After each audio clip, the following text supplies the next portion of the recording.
Welcome back to my YouTube channel. ಇವತ್ತಿನ ಒಂದು recipe soft ಆದಂತಹ ಸಿಂಪಲ್ ರವೆ ಉಪ್ಪಿಟ್ಟಾಗಿರುತ್ತೆ. ನಾವಿಲ್ಲಿ ಮೀಡಿಯಮ್ ಸೈಜಿನ ರವೆ ಒಂದು ಬೌಲಷ್ಟು ಮಾಡ್ತಾಯಿದ್ದೀವಿ. ಸೊ ಅದಕ್ಕೆ ಬೇಕಾಗಿರುವಂತಹ ಇಂಗ್ರೀಡಿಯೆಂಟ್ಸಲ್ಲಿ ಕೊತ್ತಂಬರಿ, 2 ಟೊಮೊಟೊ, 3 ಈರುಳ್ಳಿ ಮೀಡಿಯಮ್ ಸೈಜ್ದು, ಮತ್ತು ನಾರ್ಮಲಾಗಿ ಕಡಲೆಬೇಳೆ, ಕಡಲೆ ಬೀಜ ಮತ್ತು ಕೊತ್ತಂಬರಿ, ಸಾಸಿವೆನೂ ಕೂಡ ತೊಗೋಬೇಕು. ಜೊತೆಗೆ ನಾವಿಲ್ಲಿ 4 ಟೇಬಲ್ ಸ್ಪೂನಷ್ಟು ಎಣ್ಣೆನ ಹಾಕಿ ಬಾಣಲೆಯಲ್ಲಿ ಎಣ್ಣೆ ಕಾದ್ಮೇಲೆ ಅದಕ್ಕೆ ಕಡಲೆ ಬೀಜನ ಹಾಕಿ ಈ ರೀತಿ ಫ್ರೈ ಮಾಡ್ಕೋಬೇಕಾಗುತ್ತೆ. ಲೈಟಾಗಿ ಫ್ರೈ ಮಾಡ್ಕೊಳ್ಳಿ. ಇದು ಎಕ್ಸ್ಟ್ರಾ ಟೇಸ್ಟಿಗೋಸ್ಕರ ಈ ರೀತಿ ಮಾಡ್ಕೊಳ್ಳೋದು. ನಾವು ಅದನ್ನು ಒಂದು ಪ್ಲೇಟಿಗೆ ತೆಗೆದಿಟ್ಕೊಂಡು ಅದೇ ಎಣ್ಣೆಗೆ ನಾವು ಇವಾಗ ಸಾಸಿವೆನ ಹಾಕ್ಕೊಂಡು ಅದು ಸ್ವಲ್ಪ ಚಟಪಟ ಅಂತ ಸಿಡಿದ್ಮೇಲೆ ಅದಕ್ಕೆ ಕಡಲೆಬೇಳೆನ ಹಾಕ್ಕೋಬೇಕಾಗುತ್ತೆ. ಕಡಲೆಬೇಳೆನ ಹಾಕಿದ ನಂತರ ಹಸಿಮೆಣ್ಸಿನ್ಕಾಯಿ ಹಾಕ್ಕೊಂಡು ಸ್ವಲ್ಪ ಮಿಕ್ಸ್ ಮಾಡ್ಕೊಳ್ಳಿ. ಅದಾದ ನಂತರ ಈರುಳ್ಳಿನೂ ಹಾಕ್ಕೊಂಡು ಈರುಳ್ಳಿನ ಸ್ವಲ್ಪ ದಪ್ಪ ಸೈಜಿಗೆ ಕಟ್ ಮಾಡಿ, ಅಥವಾ ನಿಮ್ಗೆ ಯಾವ ಶೇಪಲ್ಲಿ ಇಷ್ಟ ಆಗುತ್ತೋ ಆ ರೀತಿ ಕಟ್ ಮಾಡಿ. ನಾನು ನಾರ್ಮಲಾಗಿ ಈರುಳ್ಳಿಯನ್ನು ಕಟ್ ಮಾಡಿದ್ದೀನಿ. ಸೊ ಅದಾದ ನಂತರ ಇದನ್ನು ಕೂಡ ನೀಟಾಗಿ ಫ್ರೈ ಮಾಡ್ಕೊಳ್ಳೋಣ. ಒಂದು ಮಿಕ್ಸ್ ಕೊಟ್ಕೊಂಡ್ಬಿಡೋಣ.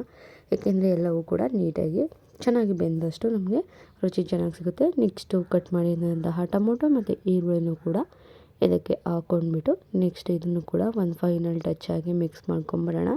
ಚೆನ್ನಾಗಿ ಮಿಕ್ಸ್ ಮಾಡ್ಕೊಂಡಷ್ಟು ತುಂಬ ಚೆನ್ನಾಗಿ ಎಲ್ಲವೂ ಕುಕ್ ಆಗುತ್ತೆ. ಸೊ ಇದಕ್ಕೆ ರುಚಿಗೆ ತಕ್ಕಷ್ಟು ಬೇಯೋದಕ್ಕೆ ಹೆಲ್ಪ್ ಆಗೋದಕ್ಕೆ ಉಪ್ಪು, ಮತ್ತು ಒಂದು ಕಡೆ ನೀರನ್ನು ಇಟ್ಕೊಂಡಿದ್ವು ಬಿಸಿ ಆಗೋದಕ್ಕೋಸ್ಕರ. ಈ ಬೌಲಲ್ಲಿ ನಾನು ರವೆ ತೊಗೊಂಡಿರೋದ್ರಿಂದ ಅದೇ ಬೌಲಲ್ಲಿ 1:2 ಹಾಕಬೇಕಾಗುತ್ತೆ. 1 ಗ್ಲಾಸು ರವೆಗೆ ನಾವು 2 ಬೌಲಷ್ಟು ನೀರನ್ನು ಹಾಕೋತಾ ಇದ್ದೀವಿ. ಬಿಸಿ ನೀರನ್ನು ಇಲ್ಲಿ ನಾವು ಆ್ಯಡ್ ಮಾಡ್ತಾಯಿದ್ದೀವಿ, ತಣ್ಣೀರಲ್ಲ.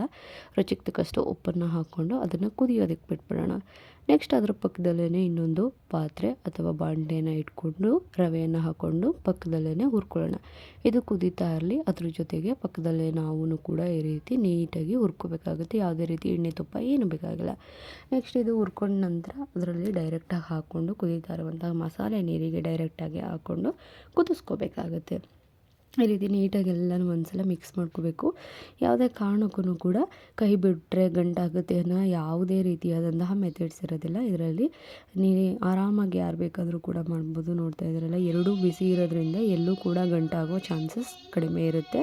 ಸ್ವಲ್ಪ ನಾವು ಹುರಿದಿಟ್ಬಿಟ್ಟು ಆಮೇಲೆ ಮಾಡೋದ್ರಿಂದ ಗಂಟಾಗೋ ಚಾನ್ಸಸ್ ಇರುತ್ತೆ. ಆದರೆ ಇದರಲ್ಲಿ ಎರಡೂ ಕೂಡ ಅಲ್ಲಲ್ಲೇ ಬಿಸಿ ಇರೋದ್ರಿಂದ ಗಂಟಾಗೋದಿಲ್ಲ. ಈ ರೀತಿ ಆರಾಮ್ಸೆ ಸಾಫ್ಟಾಗಿ ತುಂಬಾ ಮೃದುವಾಗಿ ತಿನ್ಬೋದಾದಂತಹ ಉಪ್ಪಿಟ್ಟನ್ನು ನೀವು ಕೂಡ ಆರಾಮ್ಸೆ ಮಾಡ್ಕೋಬಹುದು.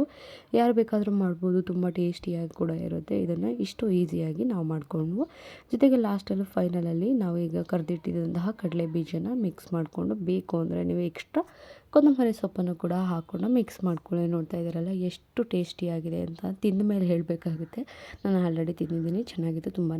ನೋಡ್ತಾ ಇದ್ದೀರಲ್ಲ, ಬಾಣಲೆಗೆ ಯಾವುದೇ ಕಾರಣಕ್ಕೂ ಒಂದು ಚೂರು ಕಚ್ಕೊಂಡಿಲ್ಲ. ಈ ರೀತಿ ಉಪ್ಪಿಟ್ಟನ್ನು ಮಾಡೋದು ಎಲ್ಲರೂ ಕೂಡ ಮಾಡಬಹುದು. ಈ ವಿಡಿಯೋ ಮುಖಾಂತರ ನೀವು ಕೂಡ ಮಾಡಿ ಒಂದ್ಸಲ ಟ್ರೈ ಮಾಡಿ ನೋಡಿ. ಇವತ್ತಿನ ರೆಸಿಪಿ ಇದಾಗಿತ್ತು. ಇಷ್ಟ ಆದರೆ ಲೈಕ್ ಮಾಡಿ, ಶೇರ್ ಮಾಡಿ, ಕಮೆಂಟ್ ಮಾಡಿ.